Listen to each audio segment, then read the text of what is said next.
Alright, back again, and today I just want to make a kind of short video about the old PCFX. And the reason why I want to make this video here is because Mooney12345678910 wanted to know a little bit about the PCFX, didn't know a lot about it, and wanted to know more about it.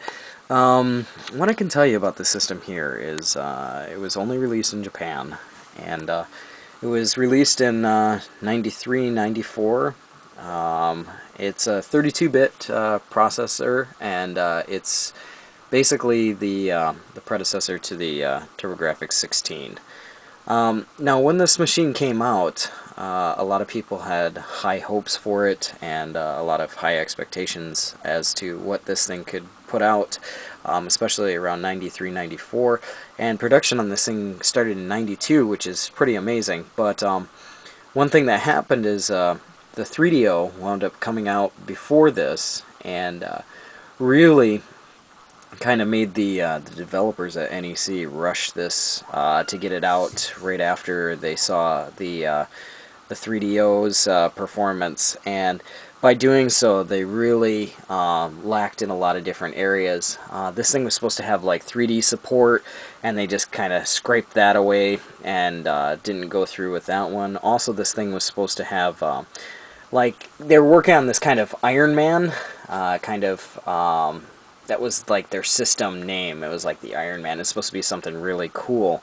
But because of the lack of software, the lack of development on this machine, nothing really got used. The full potential of this machine never got seen, and therefore it was a really big disappointment.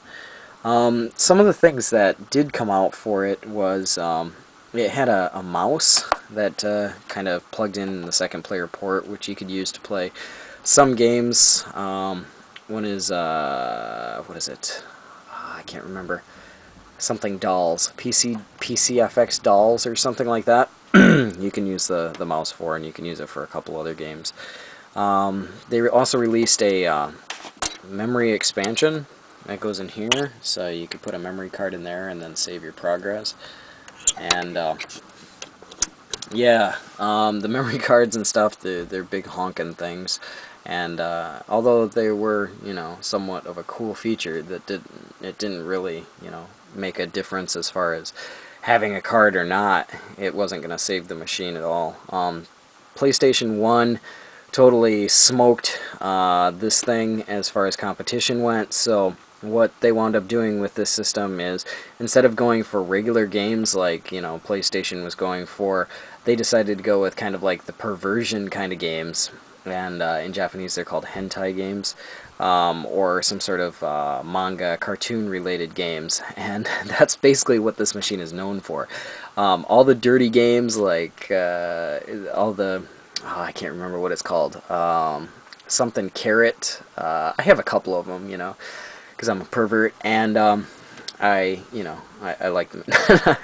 But yeah, I got a few of them, a few of the different games that are the main ones for this thing. But as far as graphics wise, you know, they're okay. About 90% of it's all dialogue, and it's just speaking in Japanese, just constant Japanese, and it's almost like watching a movie more or less than playing a game, because all you're doing is listening for the most part. And that's the way most of the games are designed. But taking a look at the system a little bit more here, here's what the pad looks like, and you got Roman numerals that they used for the buttons here. I think that was kind of cool. I kind of like the look of this one. And you know, your select and run buttons. Here they have mode A and B, and also the pad here is a little bit concaved, so it's not a bad controller. It feels, you know, pretty comfortable, really wild, and yeah.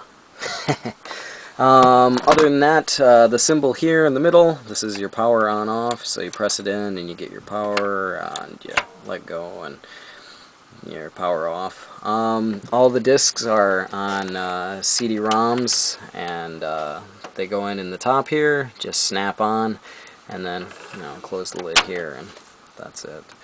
On the back of this machine, try and spin it around a little here.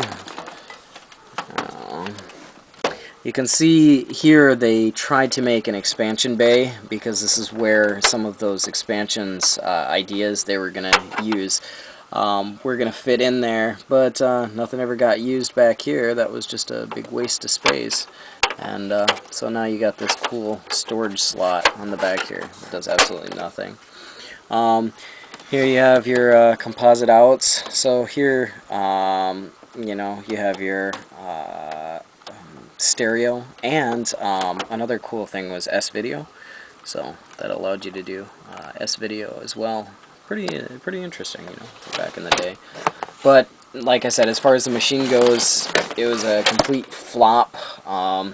It's hard to find now, but what's even harder than that is trying to find the games for it.